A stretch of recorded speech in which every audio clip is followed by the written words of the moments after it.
Oi, oi, como estão todos? Tudo jóia? Eu estava morrendo de saudade. Vocês estavam com saudade de mim? Eu espero que sim. Vamos para mais um capítulo da história de Flávio de Souza, o Chapeuzinho, a Chapeuzinho Adormecida no País das Maravilhas. Que tal? Porque essa história parece que não acaba nunca, né? Mas quem é que está se importando? Eu não. Eu tô adorando a história. Me distrai, me divirto com essa história. Então vamos lá. Mais um capítulo, o capítulo 6, em que a bruxa participa da história, mostrando um outro meio de transporte além da vassoura voadora. Que meio de transporte seria esse? Nossa, que eu saiba, bruxa usa vassoura, né? Vamos ver o que é que Flávio nos diz? Então, a fada ajeitou os óculos rosados, sorriu, fazendo força para os seus lábios não tremerem, e disse: "Que foi o quê, querida? Que partiu o cabo da sua vassoura ao meio? Foi a queda, querida?" A bruxa rosnou feito uma loba selvagem e feroz e disse: "Não, Célia. Eu quero saber quem foi que pegou meus sapatos. Quem foi?" Em seguida, ela cercou a fada, o coelho e a Chapeuzinho com um círculo de fogo. É preciso dizer que os anões sentadinhos em seus cogumelos já tinham debandado. E a bruxa cancitou, que é o que se faz uma pessoa quando canta e recita ao mesmo tempo, é claro.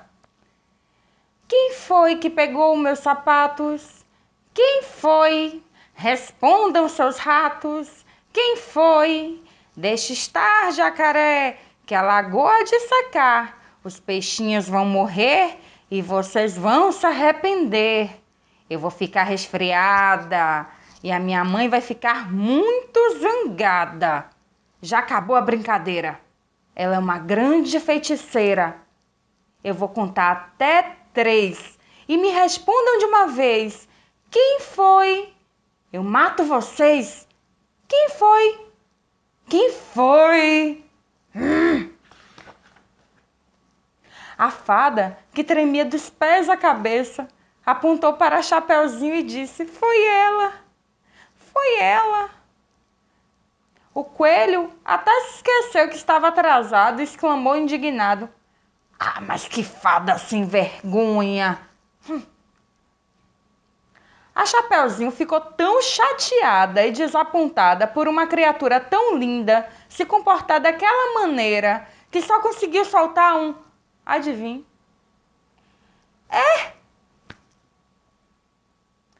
A própria bruxa Griselda, que estava acostumada a ver suas colegas de bruxaria fazerem coisas muito, muito feias, ficou surpresa.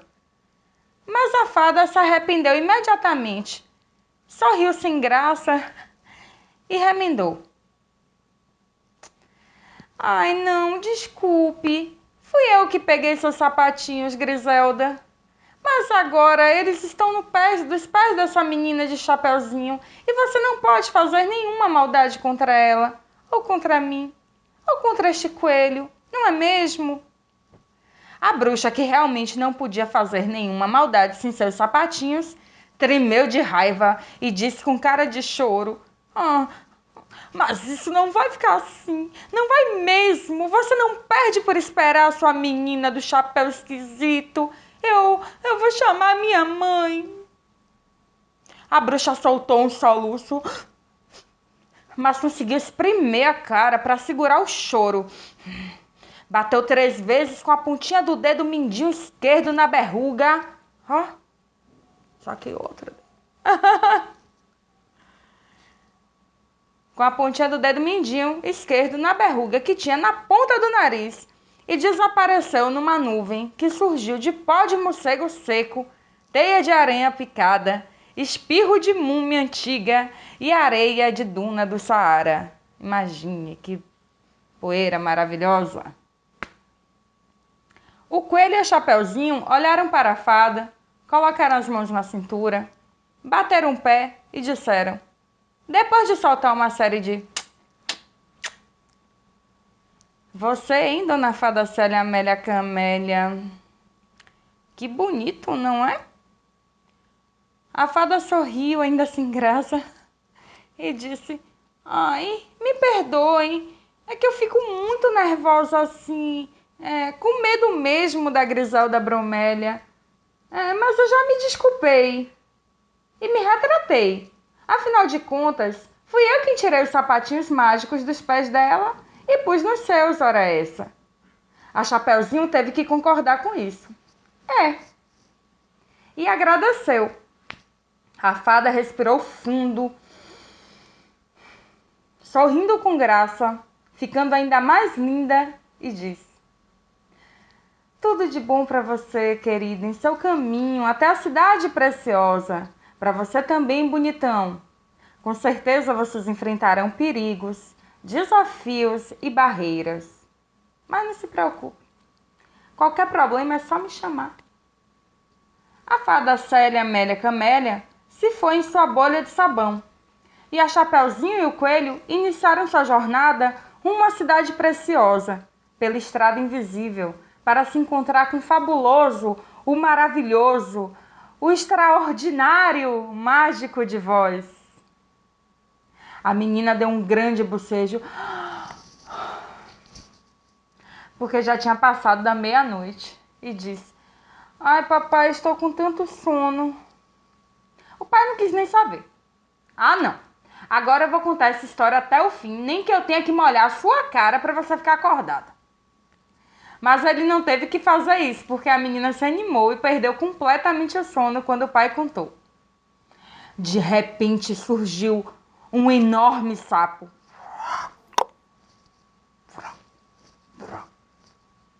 Como é que sapo faz, gente? Ele coacha, né? Mas não sei coachar não, viu? Vou ficar devendo. Vamos agora para o capítulo 7, em que o novo personagem se junta à turma de viajantes e a bruxa Griselda se encontra com um certo alguém. Quem será o novo personagem? Quem será esse certo alguém? Quem será? Veremos em instantes. A menina se animou e perdeu completamente o sono, porque ela adorava histórias com sapos. Imagina, quem não gosta? Como não amar, né? Olha que sapo lindo, olha. Quem foi? A Ana Raquel, a ilustradora Ana Raquel fez. Olha que sapão. Gato, divo, luxo, né? Como não amar esse sapo? A menina adorou, se empolgou com a história. Ai, que lindo! A menina exclamou. Ai, que lindo! E o pai continuou. Era um sapo enorme, porque tinha o tamanho de um rapaz. Se ele fosse um rapaz, não seria enorme, nem especialmente alto, com seu 1,70 m.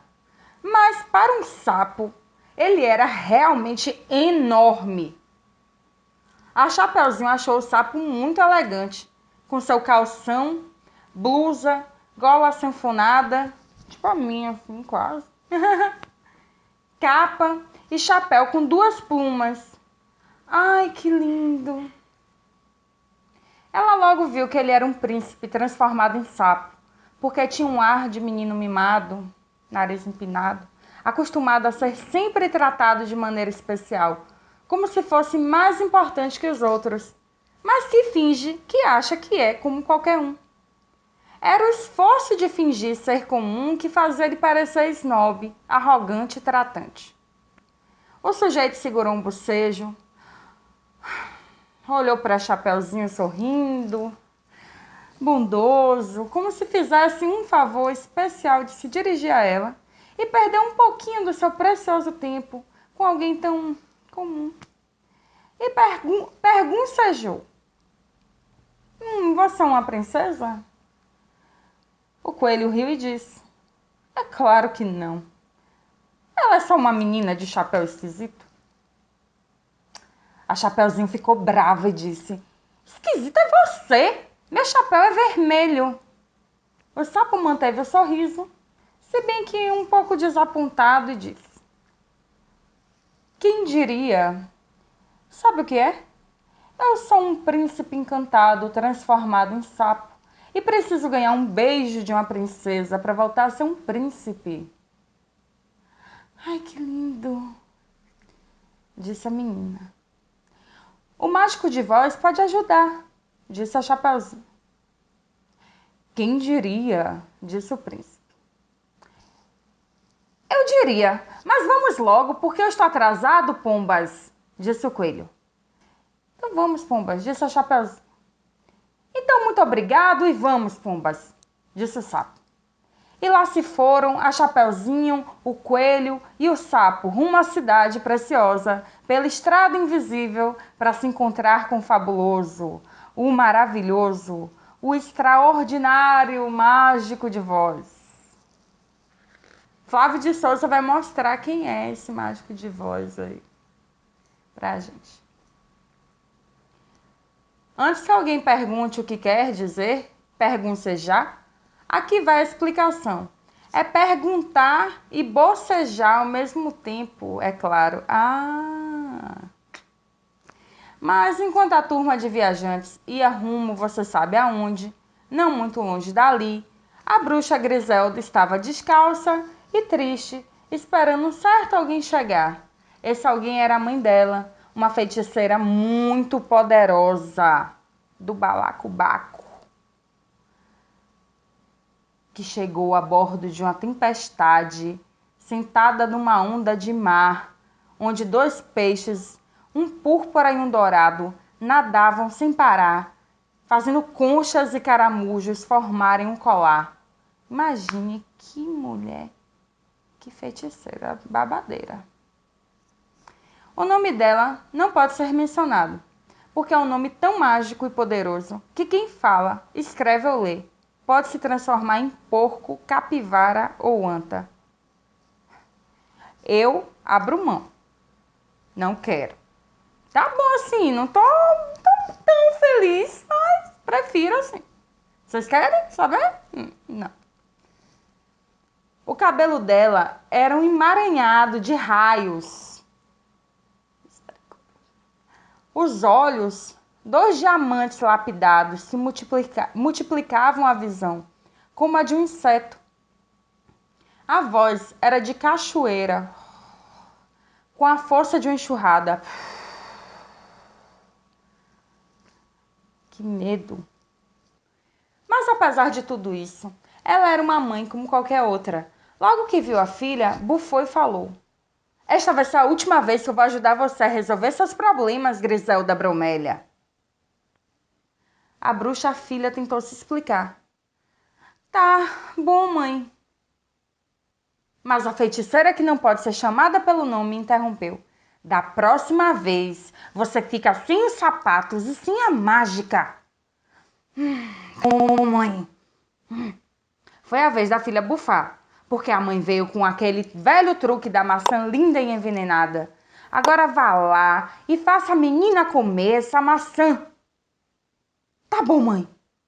E pare de bufar e bater o pé e fazer muxoxos e comporte-se como uma bruxa malvada. Faça uma cara bem feia. Tá bom, mãe? Está razoável. Agora pense em coisas bem horríveis, como inveja, ódio e rancor. Tá bom, mãe? Está. Não se esqueça de se disfarçar de bondosa velhinha. Tá bom, mãe. E faça o possível para que eu não me envergonhe muito de ser sua mãe.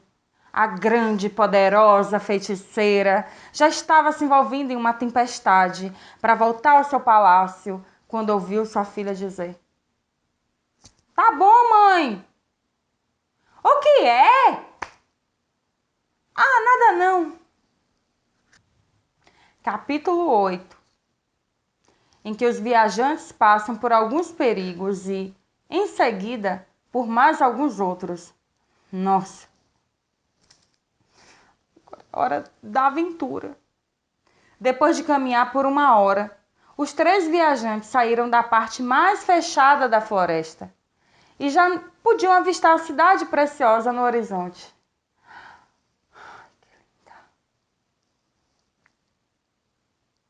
Não havia como errar. ela parecia um amontoado de joias brilhando em várias cores. A região foi ficando cada vez mais aberta e mais montanhosa, com a cara de bolas de sorvete cobertas de mato e arbustos e amontoados de árvores. A Chapeuzinho começou a se sentir bem cansada, porque a aventura dela tinha começado de manhãzinha e já era de tarde. Além disso, o caminho em direção à Cidade Preciosa não era reto. Era preciso descer, subir montanhas, e descer e subir, e descer e subir. Numa subida mais íngreme, o caminho era em zigue-zague, e em cada ponta tinha um toco, uma fatia de tronco de árvore, para o caso de alguém precisar sentar para descansar. Vocês entenderam? Mais ou menos. Mas íngreme é mais assim, inclinado, sabe? Bem difícil de subir. Aquele pin que dá bastante trabalho, cansativo. E nesse caminho, cada pontinha tinha um toco de árvore, uma fatia de tronco, que servia como um banquinho para os nossos personagens sentarem. Se eles fizessem, caso eles precisassem descansar, já que era um caminho tão tortuoso. A Chapeuzinho quis sentar em cada toco, mas o coelho não deixou. Ela estava super cansada, ela estava exausta. E o coelho estava muito apressado, não queria... Chapeuzinho, para de avacalhar, vamos logo! No fim desta subida, eles chegaram a uma espécie de portão. Lá em cima tinha um portão, feito de arbustos e trepadeiras, que servia de passagem para atravessar uma cerca viva. O que é uma cerca viva? O próprio Flávio já explica aqui. É uma cerca feita de arbustos. Então era tudo planta. Tudo planta. Imagine que lindo esse portão. A entrada era toda feita de planta. Este portão vivo estava fechado, mas o sapo sabia que flor você tinha que puxar para ele se abrir.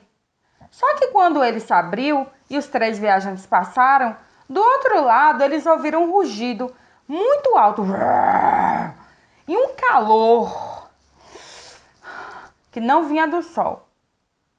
Que barulho foi esse? Perguntaram o coelho e a Chapeuzinho. O sapo fez cara de pouco caso e disse: Nada não, só um rugido de dragão. É mesmo, é? É. O coelho apertou o passo dizendo: Sabe que eu não tenho a menor curiosidade de saber o que um pedaço de carne de churrasco sente ao ser abraçado por 2 metades de um pão? A Chapeuzinho, que tinha subido o caminho em zigue-zague, devagar, quase parando, apertou o passo também, correndando, quase tão rápido quanto o coelho, dizendo: Sabe que de repente passou o meu cansaço? Quem diria, disse o sapo, que servia de resposta para o que os 2 tinham dito, e apertou o passo tanto quanto eles, porque, apesar de continuar com seu ar de eu não estou nem aí, para nada nem para ninguém, ele também não estava com vontade de virar carne de churrasco de dragão. Quem quer? Você quer? Nem eu. O calor aumentou e diminuiu. Os rugidos ficaram mais altos e mais baixos. A Chapeuzinho viu vários buracos bem grandes por todo aquele pedaço cercado da montanha. Mas ela não viu sair fumacinha de nenhum deles, porque foi olhando para o chão, bem na frente dela, e apertou ainda mais o passo. Então ela não viu nada, porque ela foi olhando para o chão e andando rápido, porque ela não é boba nem nada. O coelho viu fumacinha saindo de 3 ou 4 dos grandes buracos, o que podia querer dizer que dentro de cada um daqueles buracos tinha um dragão. Ele também apertou ainda mais o passo. Em seguida foi a vez do sapo fazer o mesmo, porque ele não só viu fumacinha saindo de algum dos buracos, como também labaredas. Ou seja, fogo em jatos. Exatamente da maneira que sairia dos buracos se tivesse dragões dentro. Então assim, gente, o bicho estava pegando. Nenhum dos três diminuiu o ritmo dos passos quando o calor e os rugidos ficaram para trás, porque eles sabiam, como todo mundo, que os dragões têm pernas bem grandes para correr e, além disso, asas para voar.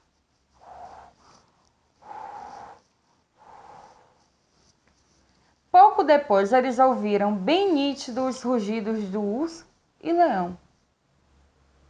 Uá! Uá! E chorem citando, que é o que as pessoas fazem quando choram e recitam ao mesmo tempo, eles foram aumentando cada vez mais a velocidade dos passos até estar correndo, feito loucos, montanha abaixo. Dragões, ursos, leões, ai não! Dragões, ursos, leões, ai não! Dragões, ursos, leões, ai não! Dragões, ursos, leões, ai não! Se você corre cada vez mais rápido, montanha abaixo, mesmo que você queira parar, não consegue. Como estavam querendo sair dali o mais rápido possível, o trio de viajantes acabou tropeçando e rolando a parte final do percurso. Saíram rolando, ladeira abaixo. Eles continuaram rolando um tempo até atravessarem a cerca viva de baixo, que tinha falhas. Eles rolaram, ultrapassaram os arbustos. Então eles se viram num local muito louco, onde tudo era roxo. A terra, as plantas, as pedras, as árvores, as frutas, o céu, tudo. A Chapeuzinho começou a sentir muita tristeza, tanto que sentou e começou a chorar. O coelho também se entristeceu, tanto que suas orelhas murcharam e acabaram penduradas no lado de suas cabeças, feito orelhas de cachorros. Ele ainda tentou puxar a Chapeuzinho, choramingando. Não fique assim, não chore, não sente, não desista. Não me faça sentir vontade de entrar no buraco e regar a grama por baixo. Lembre-se de que estou atrasado, pombas. Mas ele sentou ao lado dela e começou a chorar. E as lágrimas espirravam dos olhos, um verde e outro vermelho, porque o coelho tinha um olho verde e outro vermelho, vocês lembram, né? O único que ficou em pé foi o sapo. Ele apenas ficou melancólico e nostálgico, que é como pessoas nobres como ele ficam nas mesmas situações em que os seres comuns se esgoelam. Ai, puxa os cabelos. Ah! Ele metido. Foi justamente esta incapacidade do sapo para emoções fortes que salvou os três. Ele conseguiu pegar Chapeuzinho e o coelho pela mão e puxar até o outro pedaço desse trecho do caminho onde tudo era azul. A menina de Chapeuzinho e o coelho logo pararam de chorar e ficaram em pé, sentindo a brisa leve e perfumada. Sorrindo cada vez mais, eles fecharam os olhos e começaram a dançar levemente, como astronautas na lua e mergulhadores no fundo do mar. Ou seja, como se o peso de seus corpos tivessem diminuído. Mais uma vez, o sapo teve que pegar os dois pelas mãos, puxar, porque se fosse por ele, ficavam lá para sempre, só deixando a brisa fazer seus corpos ir e vir.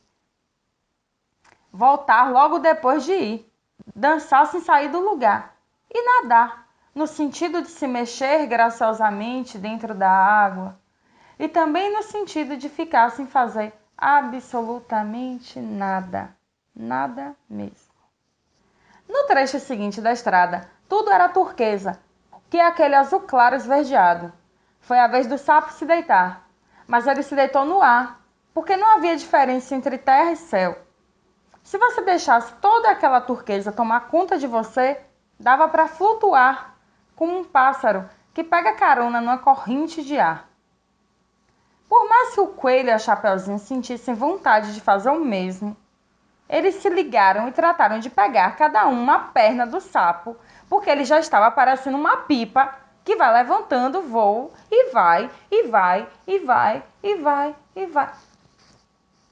Volta! Os dois se olharam e combinaram, sem falar, que precisavam fechar os olhos e correr para o trecho seguinte do caminho. Foi o que fizeram, e logo em seguida estavam os três no local onde tudo mesmo era verde. Para quem vai sempre passear no campo, ver bastante verde é normal. Mas lá, o céu era verde, as flores eram verdes, a terra, o sol, as nuvens eram verdes. Tudo. Apesar do estranhamento, eles começaram a se sentir muito bem mesmo, bem demais. Eles se sentiam tão bem que parecia que iam explodir de felicidade, animação e satisfação. Parecia que eles estavam com ar a mais dentro dos pulmões. Parecia que eles tinham acabado de tomar café da manhã, almoçar, tomar lanche e jantar, tudo de uma vez. Parecia que eles tinham recebido uma carta de amor, uma pilha de presentes de aniversário, beijos e abraços e altos elogios. Eles começaram a rir e riram ainda mais ao ver que os outros estavam ficando inchados de tanta e tanto, cheios como bexigas, como balões, como boias, cada vez mais cheios e rindo, gargalhando, com a sensação cada vez mais forte de que iam explodir. Imagina! A sorte é que o ar que soltavam ao gargalhar empurrava os outros, e um foi empurrando o outro e o outro empurrando os uns, até que chegaram no trecho onde tudo era amarelo. Demorou pouquíssimo para os três murcharem, mas imediatamente eles começaram a piscar. Cada vez era mais difícil ficar com os olhos abertos. A luz e a claridade foram ficando cada vez maiores. Dessa vez parecia que eles não iam conseguir seguir a viagem porque ficaram praticamente cegos. Não dava para abrir os olhos.